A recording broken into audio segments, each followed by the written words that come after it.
यह कहानी उस डर और रहस्य को गहराई से बयां करती है जो चूड़िया वाली औरत के नाम से उस गांव में आज भी फैला हुआ है। यह कहानी राजस्थान के एक छोटे से गांव सुनसान की है।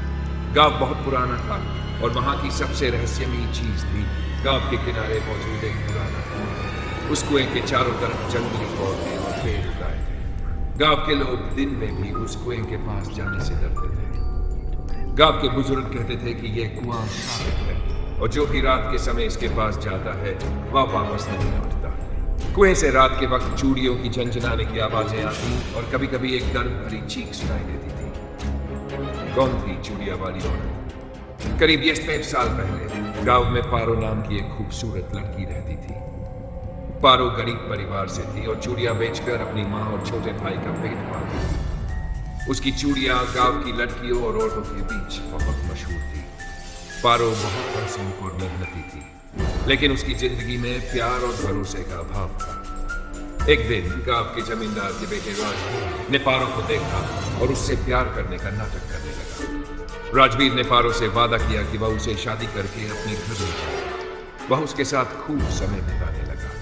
पारो ने अपना पूरा दिल राजवीर को दे दिया, लेकिन राजवीर झूठा था। उसका मकसद पारो का फायदा उठाना था। जब पारो को पता चला कि राजवीर ने किसी और से शादी करने का फैसला किया है तो वह पूरी तरह शर्म और समाज के डर से उसने उसी कुएं में छलांग लगा दी जहां वह अक्सर राजवीर करती थी। भूतिया घटनाओं की शुरुआत। पारो की मौत के बाद कुएं के पास अजीब घटनाएं होने लगी। रात में सफेद साड़ी पहने एक औरत की परछाई दिखती और चूड़ियों की आवाजें सुनाई देती। लोग कहते थे कि पारो की आत्मा अब भी उस कुएं के पास भटक रही है। गांव के कई लोगों ने दावा किया कि उन्होंने उस औरत को देखा है। कुछ लोगों ने बताया कि जब वे कुएं के पास गए तो किसी ने उनका हाथ पकड़ लिया। गांव के एक युवक मोहन ने हिम्मत दिखाने के लिए कुएं के पास जाने दिया, लेकिन सुबह उसका शव कुएं में मिला। उसकी कलाई पर चूड़ियों के निशान थे, जैसे किसी ने उसे खींच लिया। चूड़ियों की कहानी।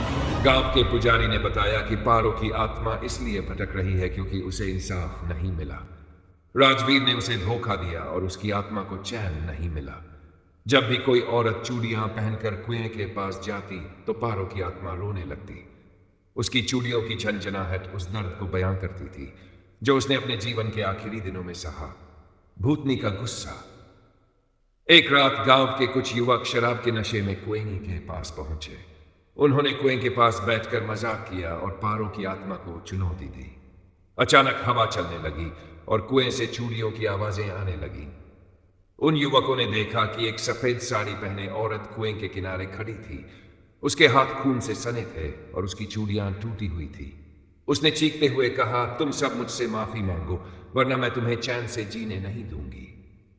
उन युवकों में से 2 वहीं बेहोश हो गए और बाकी भागते हुए गांव लौट आए। साधु का आना। गांव वालों ने इन घटनाओं से परेशान होकर पास के एक शक्तिशाली साधु को बुलाया। साधु ने बताया कि पारो की आत्मा को तभी शांति मिलेगी जब राजवीर को उसके कर्मों की सजा दी जाएगी। गांव वालों ने राजवीर को गांव बुलाया और उसकी करतूतों का पर्दाफाश किया। साधु ने कुएं के पास जाकर हवन किया और पारो की आत्मा से बात की।